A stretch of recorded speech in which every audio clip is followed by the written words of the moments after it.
Hi అందరికి. Welcome to Meena's blogs channel. Good morning to all. ఇవాళ వీడియోలో నేను ఒక టాస్క్ చేసిన. అదేంటో తెలియాలంటే మీరైతే వీడియోని ఖచ్చితంగా లాస్ట్ వరకు చూడండి.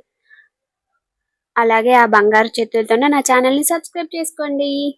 ప్లీజ్ అబ్బా చేసుకోండి. నా టాస్క్ ఎలా ఉంటదంటే అసలు ఊహించరు. అలా ఉంటది. ముందు ముందు మీకే తెలుస్తుంది చూడండి ఇంకా వీడియోని లాస్ట్ వరకు.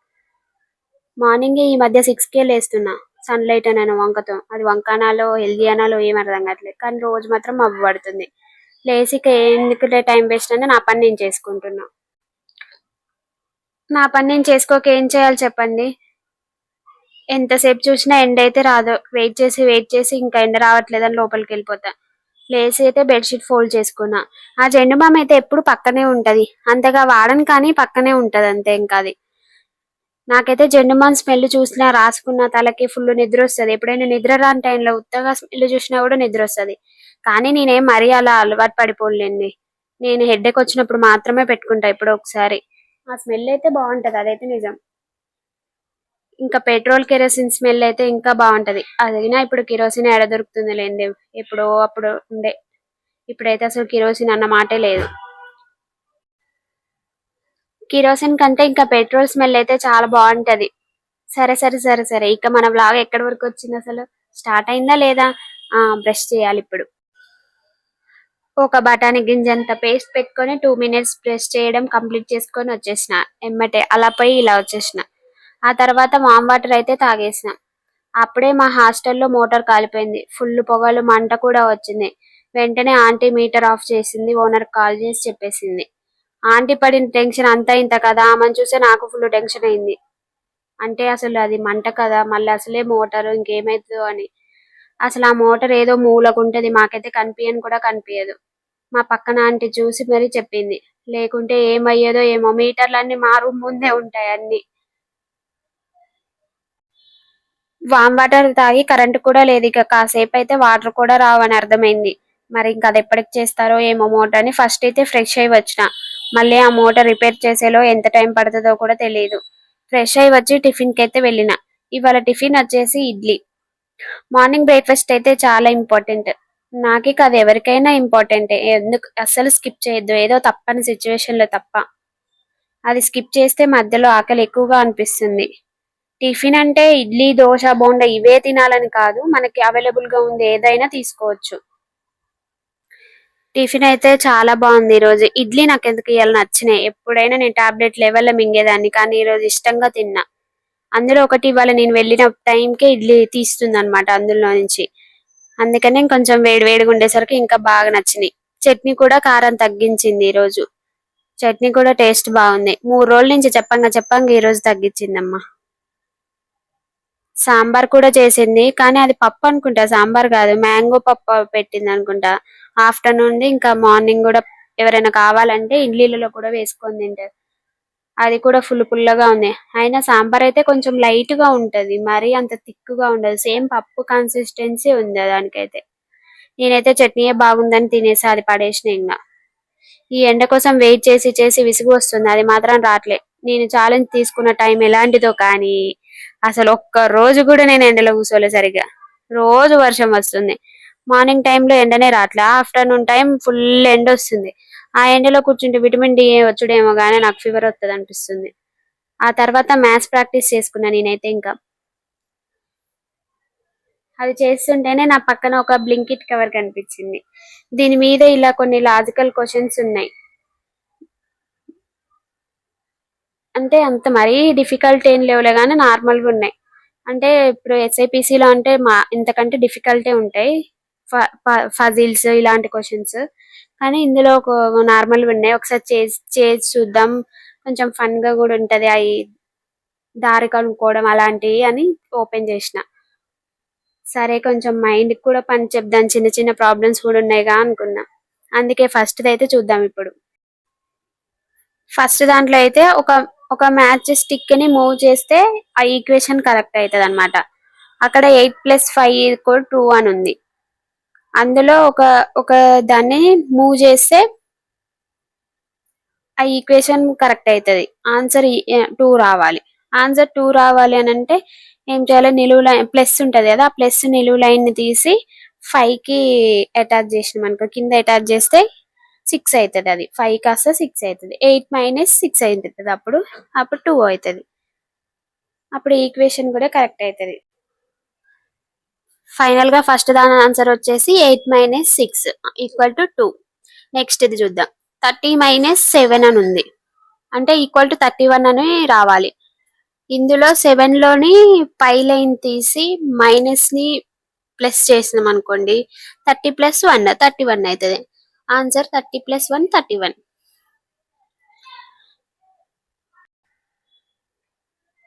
ఇక సెకండ్ది చేద్దాం ఇప్పుడు. ఇందులో ఇది నెంబర్ ఆఫ్ స్క్వేర్స్ చూడాలి ఎన్ని ఉన్నాయా అని.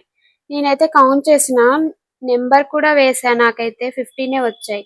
కానీ మీరు కూడా ఒకసారి ట్రై చేయండి, ఎన్ని వచ్చాయో కమెంట్ లో చెప్పండి, ఖచ్చితంగా చెప్పండి. నేను కౌంట్ చేస్తే అయితే 15 వచ్చాయి, కానీ ఇంకెక్కువ ఉంటాయేమో. ఆన్సర్ కూడా ఎక్కువనే ఉంది. నెక్స్ట్ వీడియోలో ఆన్సర్ చూద్దాం. మీరేమైనా గెస్ చేస్తే చెప్పండి. నెక్స్ట్ వచ్చేసి find the missing number. First మనకి ఇచ్చిన టూలో ఏ లాజిక్ ఫాలో అయ్యారో ఫస్ట్ కనుక్కోవాలి. ఫస్ట్ చేయాల్సిన పని అది.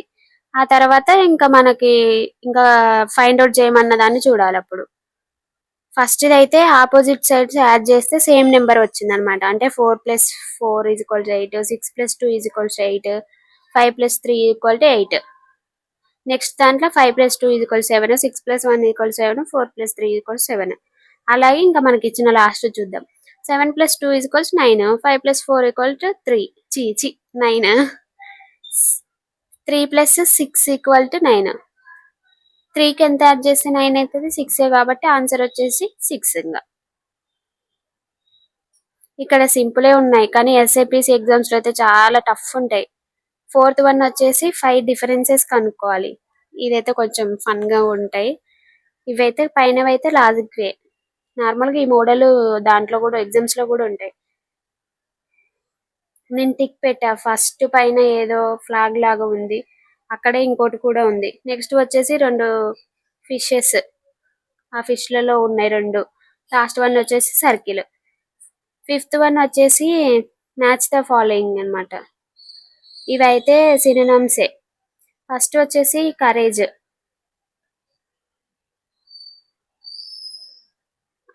కరేజ్ అంటే ఏంటిది? ధైర్యం గల, అదే కదా. బ్రేవరీ అన్న ధైర్యమే. ఏన్షియంట్.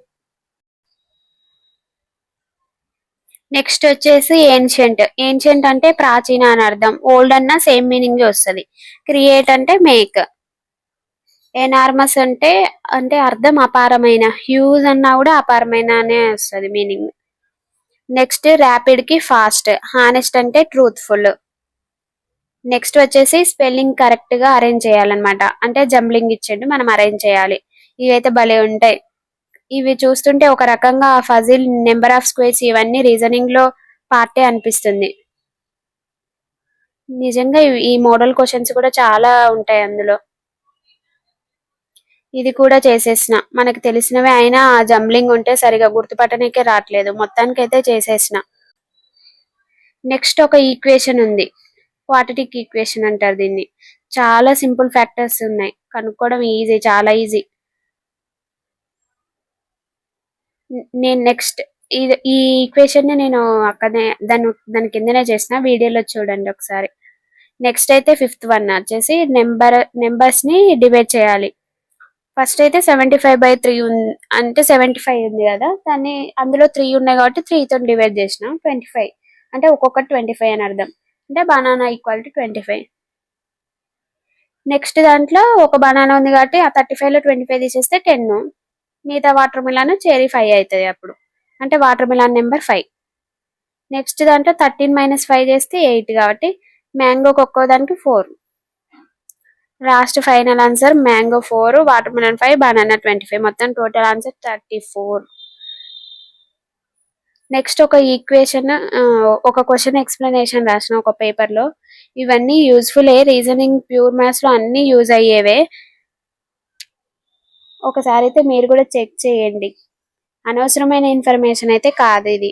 నేను జస్ట్ కనిపించిందని అప్పుడే మ్యాథ్స్ ప్రాక్టీస్ చేస్తున్నా, ఇంకా ఇవి కూడా మ్యాథ్స్ కి రిలేటెడ్ గా అని చేసిన.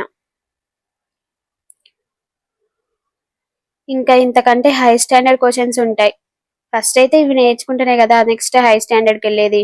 నెక్స్ట్ వచ్చేసి సండే బుక్ లో వస్తది కదా దారి కనుక్కోవడం అని, అందులో ఏది చేరుతుందో చూడాలంట. నేనైతే చెక్ చేసిన డాగ్ ఒక్కటే పోతుంది. చిన్నప్పుడు సండే బుక్ లో ఈ ఒక్క డిఫరెన్సెస్, ఈ దారి కనుక్కోవడం తప్ప వేరేది చూస్తుండేది కాదు, ఎందుకంటే ఈ రావుగా. ఇక ఇవి చేసేలోగా ఆఫ్టర్నూన్ లంచ్ టైం అయింది. లంచ్ కి వెళ్ళాయి. వాళ్ళ ఫుడ్ చూసినప్పుడే చాలా అంటే చాలా ఆకలి అయింది. ఎందుకంటే ఇవాళ కాకరకాయ ఫ్రై. నాకు కాకరకాయ అంటే ఫుల్ ఇష్టం. అన్నంతో ఆ కర్రీ కలుపుకొని తింటుంటే సూపర్ అంటే సూపర్ ఉంది. హాస్టల్స్ కి సింపుల్ ఫుడ్ అయినా సరే ఆకలి అయినప్పుడు చాలా టేస్టీగా అనిపిస్తది. అదే ఆకలి కానప్పుడు ఫుల్ వంకలు వస్తాయి. ఈ మాటగా నా ఆంటీ ఇంటేనా. తిన్నాక కాసేపు అయితే ఇక పడుకొని లేచి తెలంగాణ హిస్టరీ చదివిన. అలా ఒక 2 లెసన్స్ అట్లా చదివిన అంతే. మళ్ళీ ఆకలి అవుతుంది. అంటే మధ్యాహ్నం ఎక్కువ తిన కాబట్టి మళ్ళీ ఆకలి అవుతుందో ఏమో. ఈవినింగ్ స్నాక్స్ ఏమైనా తింటే బాగుండు అనిపించింది. కానీ స్నాక్స్ అంటే నా దగ్గర ఏం లేవు. కీరా ఒక్కటే ఉండే. అంటే నిన్న తెచ్చుకున్న దానిమ్మలు కూడా ఉన్నాయి. ఇంకా కీరానే కట్ చేసుకొని తినేసా. ఇది పొట్టుతో తింటే ఇంకా బెనిఫిట్స్ ఎక్కువ ఉంటాయి. కానీ నాకేమో చేయదు అనిపిస్తుంది. ఎందుకో తినలేకపోతున్నా. రోజంతా జంక్ ఫుడ్, బయట ఫుడ్, ఆయిల్ ఫుడ్ అవన్నీ తినే బదులు ఫ్రూట్స్ తింటే చాలా మంచిది హెల్త్ కి అయితే అని అనుకుంటా నేను. కానీ నేను కూడా అప్పుడప్పుడు తింటలేండి. తిన్నాక కాసేపు ఉండి వాకింగ్ చేసిన. అలా కాసేపు అయితే వాకింగ్ చేసిన. ఈవినింగ్ టైంలో అయితే ఎవ్వరు ఉండట్లేదు. సైలెంట్ గా ఉంటుంది. చాలా ప్రశాంతంగా ఉంటుంది హాస్టల్లో కూడా. మంచిగా వాకింగ్ చేసుకుంటున్నా. వాకింగ్ చేశాక రూమ్ లోకి వచ్చైతే కాసేపు రెస్ట్ తీసుకున్నా. ఇక ఆ తర్వాత ఫ్రెష్ అయ్యి వచ్చి డిన్నర్ కి వెళ్ళా. ఇవాళ డిన్నర్ కి అయితే మునక్కాయ టమాటా కర్రీ, బాయిల్డ్ ఎగ్ పెట్టింది. నేను ఒక చపాతీ కూడా పెట్టుకున్నా. ఇవాళ కొంచెం మెత్తగా అనిపించినాయి అని. కానీ చపాతీ వైట్ రైస్ కలిపి తినొద్దంట, షుగర్ వస్తదంట. తెలిసి కూడా తింటున్నా చూడు నేను. నాకు తెలియదు లేదు, అది చాట్ జీపీటీ చెప్పింది అంతే. కానీ నాకేమో రెండు తినాలనిపిస్తది. ఓన్లీ ఒక చపాతీ తింటేనేమో ఆకలి అవుతుంది మళ్ళీ కొద్దిసేపటికి. ఎందుకు ఈ రోజు చపాతీ కూడా తినాలనిపించి రెండు తిన్నా. డైలీ ఎగ్ కూడా తినట్లే. తినాలని అనుకుంటా, ఒకసారి తెచ్చుకుంటా అంతే. ఇంకా అది అయిపోయే వరకు తింటా. ఇంకా నెక్స్ట్ మళ్ళీ ఒక గ్యాప్ వస్తుంది. ఇంత గ్యాప్ వస్తుంది. గ్యాప్ వచ్చి ఏదైనా హెల్త్ ఇష్యూస్ వచ్చినాక అప్పుడు గుర్తొస్తుంది, ఓ నేను తినట్లే అని. ఇంకా మళ్ళీ అప్పుడు తెచ్చుకుంటా. ఇక మొత్తానికైతే తినేసి కరెంట్ అఫైర్స్ చదివి బ్రష్ చేసుకొని వచ్చి పడుకున్నా. ఇవాళ వ్లాగ్ ఇక్కడతో ఎండ్ చేస్తున్నానండి. ఈ రోజు మార్నింగ్ నుంచి నైట్ వరకు నా డైలీ రొటీన్ లో ఏం చేశానో, ఏం తిన్నానో, స్టడీ ఎలా చేశానో మీతో షేర్ చేసుకున్నా. ఈ వ్లాగ్ మీకు నచ్చితే గన లైక్ చేయండి, ఛానల్ ని సబ్స్క్రైబ్ చేసుకోండి. అలాగే మీ ఫ్రెండ్స్, మీ ఫ్యామిలీతో కూడా ఈ వ్లాగ్ ని షేర్ చేయండి. మళ్ళీ నెక్స్ట్ వ్లాగ్ తో కలుద్దాం. మళ్ళీ ఇంకొక ఇంట్రెస్టింగ్ కంటెంట్ తో కలుస్తా. అప్పటి వరకు టేక్ కేర్. Bye bye.